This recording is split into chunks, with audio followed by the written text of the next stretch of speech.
It is not every day that a community wakes up to a discovery so shocking that it shakes everyone, from residents to security officials, to the core of their being.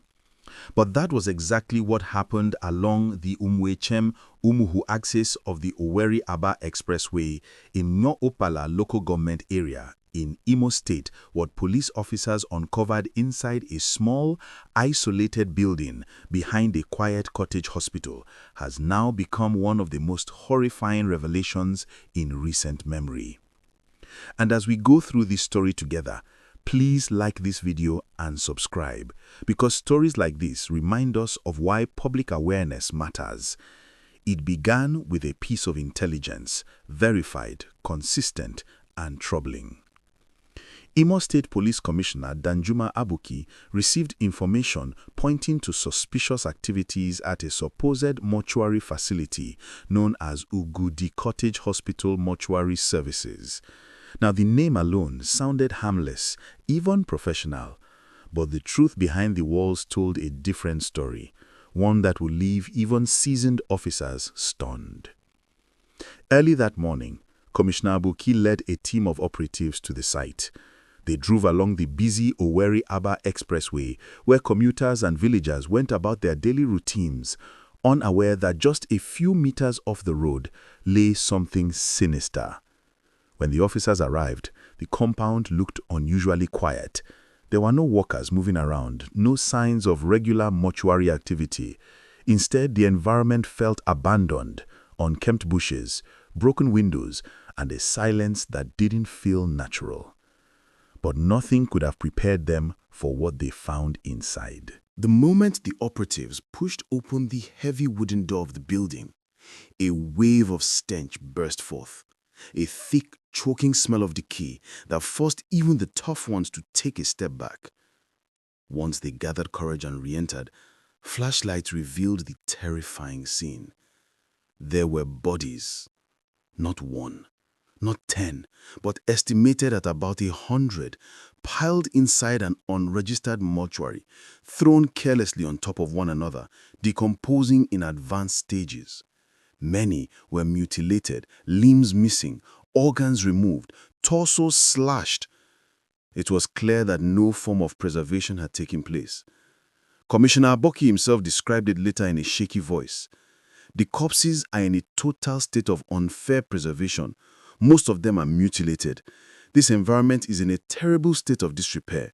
The building is dilapidated, the bodies are terribly preserved, and the entire environment is insecure.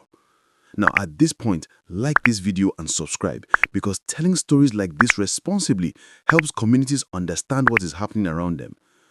One officer described the site as something you only see in horror movies. But this was not a movie. It was real, heartbreaking, and deeply disturbing. As the investigation continued inside the structure, it became clear that something far more sinister was happening. This was not just a poorly kept mortuary. According to intelligence gathered by police, the facility was being used as a dumping site for bodies suspected to be victims of organ trafficking. Commissioner Aboki explained that the pattern of mutilation, the number of bodies, and the absence of any form of preservation all pointed to an illegal operation running under the guise of a mortuary service. He disclosed that the suspected operator Stanley Operugo used a hotel located directly in front of the mortuary as a cover for the illicit activities. The more officers uncovered, the darker the picture became. While searching the premises, the operatives stumbled on something even more unnerving, a small but carefully arranged personal shrine linked to the suspected operator. Items found inside suggested possible rituals and connections to kidnapping operations in the area. The Owerri-Aba corridor has seen a troubling rise in kidnappings and other violent crimes in recent months. Many residents had whispered rumors about disappearances, unexplained smells in the area, and strange movements around the building at night, but nobody imagined this level of horror hiding in their own backyard. The shrine only deepened the mystery and raised painful questions. Were some of the victims kidnapped? Were rituals part of the operation? How long had this been going on without detection? Provide your responses in the comment section below. Police say investigations are ongoing. The operator, Stanley Operugo, is nowhere to be found. According to the commissioner, we searched for him, but he refused to come. Several times we tried to bring him in. He is on the run. Authorities have now declared him wanted, sending his name and photograph across jurisdictions to ensure he does not escape justice. As we continue the story, like this video and subscribe because spreading awareness helps the community. Shortly after the discovery, the Imo State Commissioner for Health, Dr. Chima, arrived at the site with a team of pathologists. What they found left them horrified. Walking through the building, examining the decomposing bodies, and inspecting the so-called facility, the commissioner shook her head repeatedly. She confirmed that the site was not registered under any licensed funeral home or mortuary in Imo State. Her words were firm. There is nothing to show this place is a mortuary. There is no sign that the bodies were being preserved. This place is a public health hazard, and we will prepare our report and advise His Excellency. The Health Ministry warned that the site could trigger severe public health outbreaks, especially for residents living near the building. Officials are now considering a mass burial for the bodies, given the advanced state of decomposition and lack of identity records. The community of Ngor Okpala is still in shock.